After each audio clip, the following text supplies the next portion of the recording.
good to be back again this week. Let's just recap a little bit about what happened on our previous show. We had Jumbo, Beretta, and Full Force, and that was a little bit different. I think the people out there that watch the show and the fans that are fans of both of them were interested in finding out a little bit about their backgrounds. Well, for those of the audience that missed last week's show, they missed probably the debut TV performance of the Jumbo rap, and I don't think you're going to find that anyplace else except Suncoast Pro Wrestling. You're right. I have to say that's quite interesting, and I mean, you got to give the guy credit. He was good, you know, and maybe he's got another career in mind if pro wrestling doesn't work out for him. But let's go ahead and look at this week. In the next 30 minutes, we have two of Suncoast Pro Wrestling's top stars again, Nasty Ned, and I'll tell you the guy that it seems like Suncoast is really happening around, and that's Gator Gilmore, and that's our Southern Heavyweight champ, and he's got a heck of a following down here in the Bradenton, Manatee, and Sarasota area, and I see a lot of things happening for both of these gentlemen in Suncoast Pro Wrestling. In the next half hour, we're going to be talking to both of them, doing a profile on both these individuals and getting to know a little bit about their background, where they're from, what their likes and dislikes are about wrestling each other, their hobbies and different things they like to do outside of wrestling. Also, we're going to view both of their previous matches that they were involved in. One was a tag match with Nasty Ned, I believe, and his partner at the time was Crash Chandler against Chris the Dr. Proctor and Paul Drake. And then we're going to go ahead and look at the tape of Gator Gilmore against, I believe it was Beef Wellington, if I'm not mistaken. Right, and I believe we're going to wind up seeing Nasty Ned interjecting himself into that, too. Well, we probably will. At this time, Henry, you know, there's a lot of things happening in Suncoast Pro Wrestling, so I'm going to give it over to you right now. And why don't you tell us a little bit about what's happening with Suncoast Pro Wrestling and where we're going for ahead of us in the future? Well, last week I mentioned that we were in the process of negotiating for a new home, monthly home for Suncoast Pro Wrestling. Hopefully through the magic of TV, we'll be able to get that information up on the screen for you later. I don't want to say too much about the details of the location yet, but it will be an ongoing monthly happening here in Bradenton. We're looking to have our first event around the second week of May. Besides that, we want to make people aware again that we are available to help out any charitable organizations, that all you have to do is contact me at the Time Machine. I'd be glad to hear about any projects that they have in mind. And we'll see what we can work out. We want to do our part for the community. And also, while we're talking about calling us at the Time Machine, we've had a lot of support from local business people. Video Disc and Tapes at Southwood Mall has been with us from the very start. I'd like to mention now that they have their WrestleMania tape in stock. You can call and reserve that now. They also rent Nintendo tapes, and they have the WrestleMania Nintendo cartridge. And in fact, I even saw the most recent Starcade tape there. So if you're looking for any kind of martial arts or wrestling videos or Nintendo rentals, Video Disc and Tapes is the place to go. We've also got quite a bit to cover in this show now, so maybe we ought to get to our guests. You're right. I think there's a lot of things happening in Suncoast Pro Wrestling, but right now I'd like to bring on a gentleman. I'll tell you, it's really hard to describe this guy, and I think he described himself as nasty, so I don't know if it's our pleasure or his pleasure or what, but let's bring on Nasty Ned. Gentlemen, and I use that term loosely. How you doing, Nasty Ned? Mr. Malenko, how are you doing today? Well, I'm glad you could take the time out to be with us, and I'm glad you're here, and how's everything going with you right now as far as Suncoast Wrestling? Well, everything's going great. You know, I could have been at the beach right now, but you wanted me to come down here and talk a little bit about what's going on, so that's why I'm here. Now, while you're here, I think the people out there that are watching, and I know myself and Henry, are interested in a little bit about your background, where you're from, how you got involved in pro wrestling, and what you did maybe before you were a pro wrestler. Looks like you're a baseball fan. Oh, most definitely. You know, this time of year is spring training, and this is certainly no exception when it comes to wrestling. Now, I take Bessie with me wherever I go. That's one heck of a name. Let me ask you a question. How do you know that's a female as to a male? Well, let's just get on with the interview. My time's valuable, and I don't have a whole lot of time to waste with you. Okay, now Your bat is really a little short, though, don't you think? Hey, Bessie gets the job done. That's all that matters, okay? I guess it's not the size that counts. No, I guess it isn't. Hey, it's the quality. Well, let's go on. I think that's enough about your bad Betsy. Maybe I should rephrase that. Let's just say you're bad. Whereabouts are you from? Where did you grow up at? I'm originally from Hell's Kitchen, New York. Hell's Kitchen. I don't believe I heard of Hell's Kitchen, New York. It's there. That's all you need to know. Is it, you know, by Brooklyn or by Queens or? It's in New York. That's all you need to know. You got some questions to ask me? Ask me some questions. I guess it's Let's all get to on to find some out questions. if it's in New York or not. Hey, look it up in your, on your map. Let's talk a little bit about your upbringing and your family background. What kind of family did you have? Brothers, sisters, or did you have any brothers or sisters? Not that I know of. Not that No, you know of. no. As far as my parents, I never knew my father. As far as my mom, she's somewhere. She's somewhere. Well, Yeah. so in other words, you're saying you really don't have a close-knit family. Well, let's just say that from as far back as I can remember, I've had to fight and do what I had to do to make it, to survive. So that's what I do, and that's what I do best. Let's talk about your education, or if there is any education at all that you had. Did you go to high school? Did you have a high school? Do you have a high school diploma? I went to high school. I gave it a shot. I tried to show these teachers, you know, where they were making their mistakes. But see, their problem was they didn't want to listen. So they're lost. So I guess my next question would be that you went to college, but take it from your answer about high school, I don't think you proceeded to college. Let me ask you another question. Do you have any other hobbies or sports that you like to do? Any other sports that you like to watch besides wrestling, or anything else that you might be involved in that the viewers out there would like to know? I like just about all kinds of sports. Cockfighting, that's a good sport. Cockfighting? Yeah, definitely. I don't know if I classify that as a... Hey, it's a real money-making sport. sport of some Hey, you got to sort. try it sometime. Is it on one of those maybe cable stations or something that people pick up to watch I cockfighting? doubt it, seriously, you know. It's just, So you're an avid fan it's of a great sport. cockfighting? Oh, definitely, definitely. Okay. Everybody's got their own little thing, I guess. How many years have you been in professional wrestling right now? Oh, right, about 7 years. About 7 years. About So 7 you're years. pretty well established. Definitely. As far as your goals in wrestling, what are you looking as far as long-term or in the intermediate future as far as what you want to do to succeed in wrestling? I'll tell you what, right now I've got one thing on my mind. I think it's pretty obvious. Referring to, of course, the gold around the waist. And I guess you're referring to the Southern heavyweight champion. Gator Well, Gilmore, he's next on my list. Being that you mentioned that, and I'd like to thank you for being here, and those are some quiet answers that we heard from you. But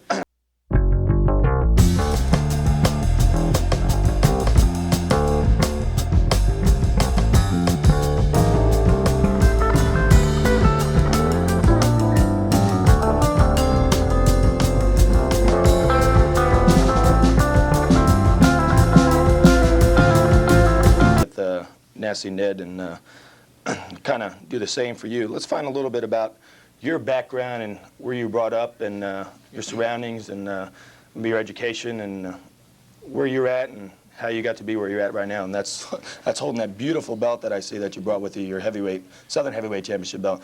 Were you brought up around here in the Manatee, Bradenton area? Yes, I was born in Sarasota, Florida, at Sarasota Memorial Hospital. And did you go to high school down here? Or? Yeah, I graduated from Sarasota High School in 1977.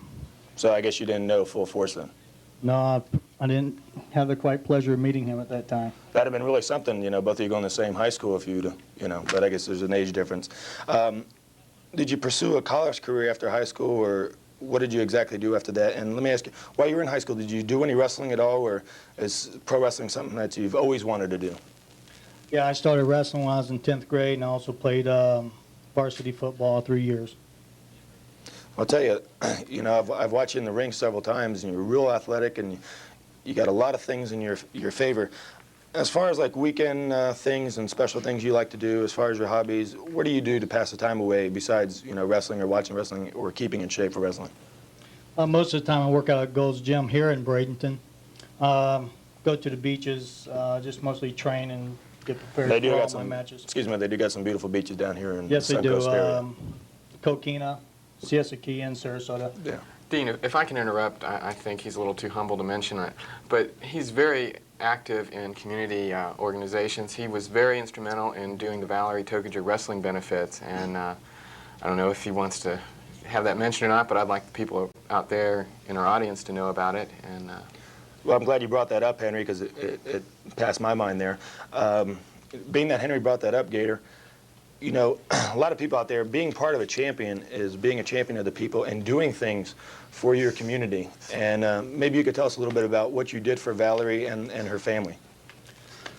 Well, we put on a couple of professional wrestling matches for Valerie Tokajer.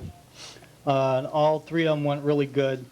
Being a champion isn't just the glamour or driving big vehicles or wearing gold all over you, but being a champion comes from inside the heart. And it's what you can do with that and the fans that put you the Southern champion or whatever champion that it might be. They're the ones that put you in that position. So let me ask you, so besides, I mean, we know, I mean, everybody here at the Suncoast Pro Wrestling knows that you're an outstanding wrestler, and that the reason why you have the belt is because of your accomplishments in wrestling. Excuse me, Nasty Ned. I'm now talking to Gator Gilmore. You had your time. Well, this is important. I think the people are behind you. How much of that has to deal with you being the champ and winning the match to get the belt and keep the victories rolling that you have the belt now? How much of the people, what kind of influence do they give you? The people has a lot to do with it, because if you're in an audience with 10,000 people and they're all chanting your name and they're right behind you and you do the things that the people want you to do, what they want you to see, and no matter if you have 10,000 or just one person out there yelling and rooting for you, you know, that's where it comes from. It comes from inside the heart, and you want to give those people what they want to see.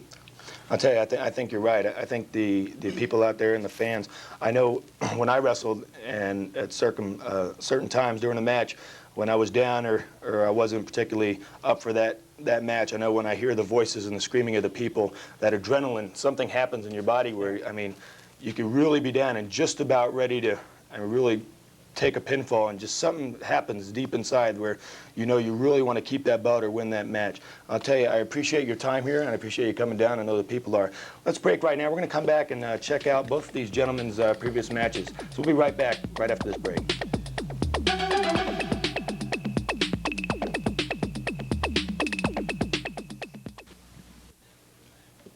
I'll tell you, we just heard the comments of Gator Gilmore, and Henry, I'm real impressed what's happening with Suncoast Pro Wrestling, and I'll tell you, we couldn't have a finer gentleman to represent the Southern Heavyweight Champion than Gator Gilmore. I don't think Nasty Ned would agree with that situation, maybe, but I'll tell you, he really represents what we're trying to project to the people about Suncoast, you know.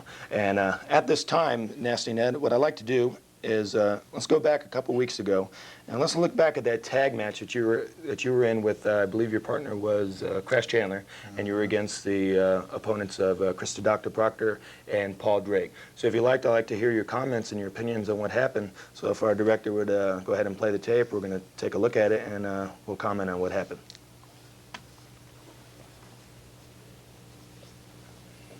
Well, Ned, here you go. It looks right here, your shoulders are down for the pin. That's not the type of situation you like being in, is it?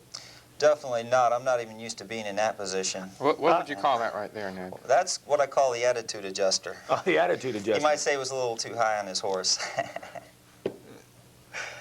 Well, here you look, you know, right there, you could have made the tag with Crash Chandler. You were beaten up a little bit, and you were fresh.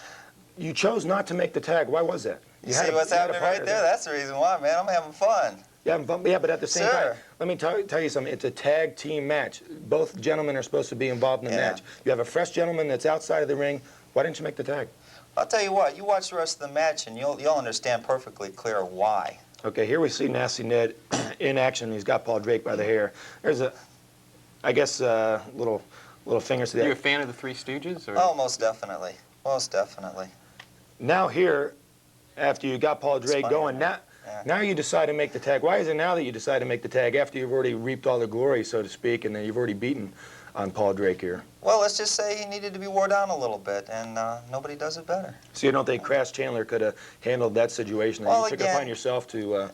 Again, watch the rest of the match, and you'll understand perfectly well. Okay, here we're seeing Crash Chandler in a rear chin lock on Paul Drake, and Paul's trying to make it to his corner. He's reaching out, Chris Proctor.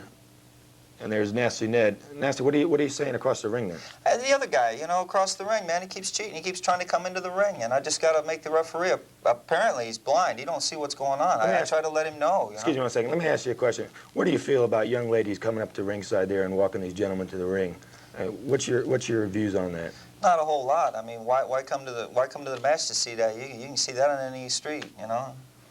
So I guess you're one of those type of gentlemen you believe a woman's place in the kitchen. No pun intended, being supposedly you're from Hell's Kitchen, wherever that comes from. Yeah, are you trying to make something out of this? You trying no, I'm just making a statement. Here's Crash Chandler again, beating on Paul Drake.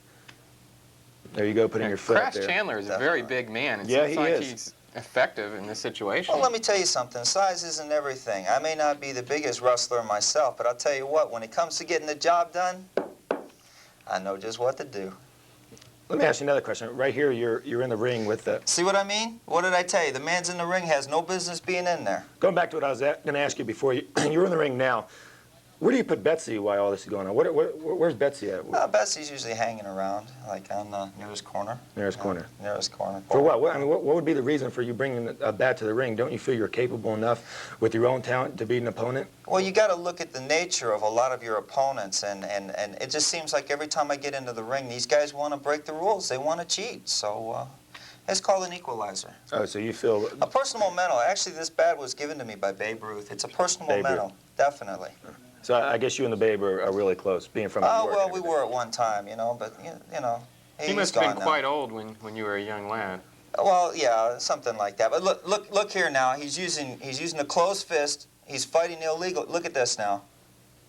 No, there's nothing wrong with that. It's a clothesline or Oh, he got what I call a lucky. lariat. He got lucky. Look at there, right there, closed fist. Again, closed fist. I'll tell you one thing. You look like a duck in an arcade going back and forth there, getting hit. Hey, you keep up this line of talking, you're going to get yourself in trouble. I mean, you're retired. Maybe you ought to stay retired.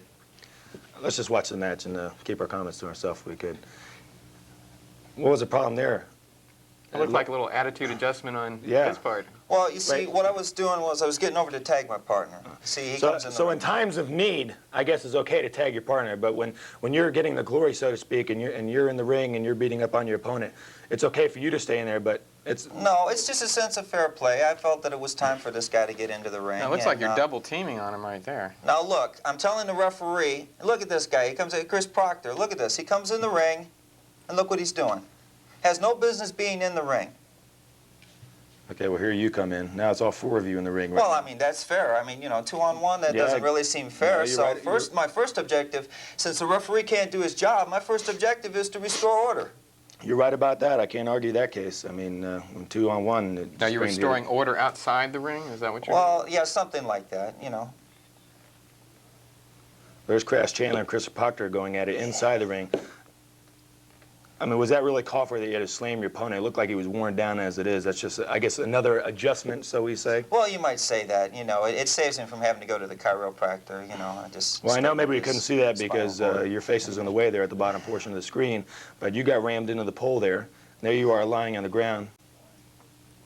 I'll tell you one thing, if Betsy was around, and there was a pinfall right there with the 1, 2, 3 Right, crowd. and the thing that amazes me is the referee didn't even see that he was holding his tights. Well, I mean, I'm I perfect. didn't see that. Well, not from where you were sitting, you know, but from where I was, I could see it. Yeah, but sitting here right now and viewing the tape, I can see perfectly clear that it was a pinfall. It was 1, 2, 3, and they won. Well, you call it what you will, but I say it's definitely biased officiating on the part of the referee. And Well, that's your views and opinions on the match. You know, let's get back to the interview that preceded this match. And you made a comment about that you really weren't interested in being a tag team partner anymore, that you're interested more in the singles match. We're going to get back with that in a second. I like the people and yourself. Let's go ahead and look at the interview and listen to the interview. Let's listen to your quotes and your comments of what you said about the match. This is Dean Malenko back with Suncoast Championship Wrestling. I'll tell you guys, that was some kind of match. Looked like Dr. Proctor and Paul Drake took the upper hand there and looked like they came out a victor. Looks like you guys had some kind of little problem there at the end. You guys were a little confused. One was in the inside and one was on the outside. Nasty Ned, what do you think the problem was there? I mean, give us... You're right about one thing. There was a problem. The problem is that I ain't got the right tag team partner. And it seems lately, wherever I go, I try to get me a tag team partner. I search high and low, but I can't find anybody that can cut the grade, including this guy right here. And I'll tell you what you're going to see. You're going to start seeing me in some singles matches, and you're going to start seeing me with some gold around my waist. I ain't got time for you. I'll tell you one thing. Nasty Ned looks like he's a little bit angry. And Crash, I can't exactly say I'm, altogether agree with him or whatever. What are your feelings upon the match? All I want to say was I was in the ring carrying my weight. When I turned around and looked for Ned, he was gone. I'll tell you, this looks like something that's not going to be worked out right now. Maybe never get worked out. Looks like Ned's got one direction, and that direction of mine is in a single way. And from the display he's making, looks like he wants part of that Southern Heavyweight Championship. I'll tell you, Ned, looking at that interview and listening to your comments, it was definitely clear that you were a little disgusted with your tag team partner, and it seems now that your direction with Suncoast Wrestling now is to take away that title that Gator Gilmore has. And I don't know what you have in mind, but I'll tell you one thing. When you do meet Gator Gilmore in the ring, you're going to have to know one thing, that you're wrestling a man that has a title that, I mean, has done a lot to get it and is going to do even more to keep it. And another thing that he's got towards his advantage, it's his hometown, and those fans are, I'm telling you, they're very important in keeping a title and winning a title. Well, I'm going to leave it at that. And right now, with Gator Gilmore back here, I'd like to go ahead and view Gator's match and watch it with him and comment on what happened. And if we watch closely on the tape, we can see one Nasty Ned walking up the aisle and coming to the ring. Let's go to our director right now and let's look at this match and comment and see what happens.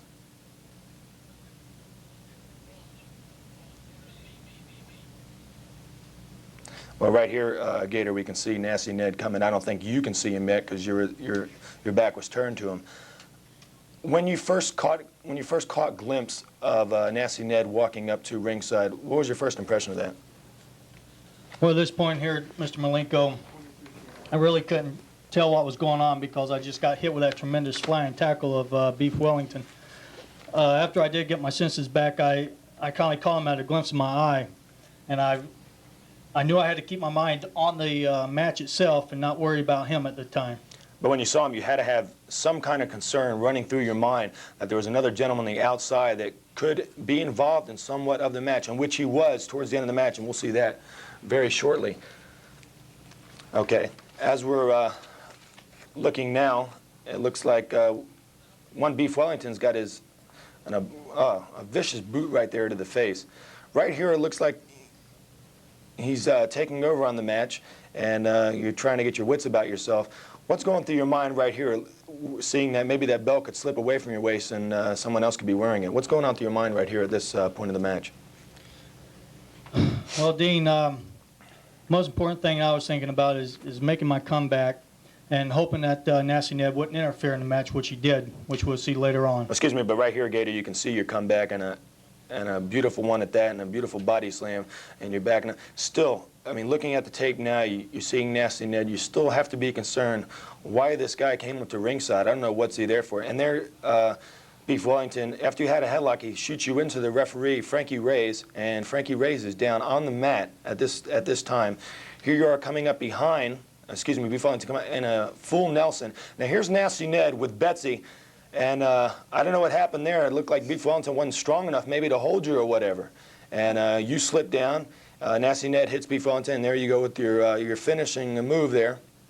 And there's Nasty Ned in all kinds of trouble outside with the fans. And I'm proud to say that you won the match. You kept the Southern Heavyweight title. And I'll tell you, it was an interesting match, but there's one thing that still ponders me, and that's why Nasty Ned was at ringside.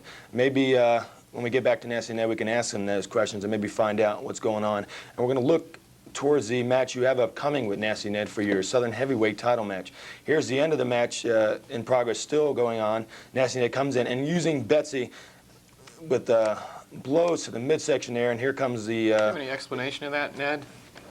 Well, what is there to explain, you know? Well, your behavior, for one thing. Well, I was at ringside, and I don't deny that. But I was at ringside. I was scouting. I'm always scouting. Excuse me 1 second, Ned. We're going to take a break right now. We're going to come back, and we're going to listen to more of what you and your girl there, Betsy, have to say about that match and the match upcoming. We'll be right back.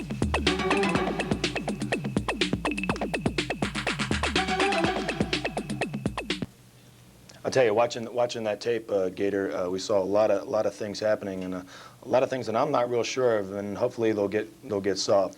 Right now, we don't have a whole lot of time left, but I'd like to ask you one question. I'm going to also ask Nasty Ned, what are you going to do to prepare? What are you looking at as far as your match coming up in May against Nasty Ned, and you're putting up the Southern Heavyweight Championship on the line? What are your views and opinions upon the match, and what do you think you're going to have to do to come out still wearing that belt? Dean, I don't have no views. What I have to do is that these people's going to see a side of the Gator that they never seen before. If you wanted that belt bad enough, you sure went about it the right way to get it. I'll tell you, Nasty, those are some strong comments, and like I said before, you know, he's got a big following down here in the Bradenton, Sarasota, Manatee area. Maybe it could be an equal equation where he's got his fans, but on the other hand, you got your Betsy. Why should I be intimidated by a bunch of toothless wonders? I'll tell you something. These people in Manatee County, I mean, they make me laugh. They're really funny to look at. You know that? What do you let me ask you something real quick because we're running out of time. What do you think you have to do in order to take the belt away for Gator and to have it, you know, strapped around your waist? I just want to say this. I want to make this perfectly clear. Gilmore, you and I are certainly no strangers to one another. And I'm going to hurt you. I hurt you the last time we wrestled. But this time I'm going to hurt you worse. I'm going to hurt your pride. I hate to interrupt you real quick. Take your belt. Excuse me, but we got to wrap things up. We're a little short for time this week. I'm looking forward for that match. And right now, I'm going to go to Henry Raines to finish off with our sponsors for this week's show. Our sponsors were the Time Machine, Video Disc and Tapes, and Anchor Air. Gentlemen, I'm glad to have both of you here. I wish you both best of luck. Well, I don't know if it's my pleasure or not.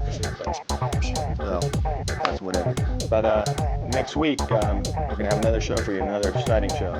So we'll be looking for you, and I hope you'll be looking for us. Goodbye for now with Suncoast Professional Wrestling.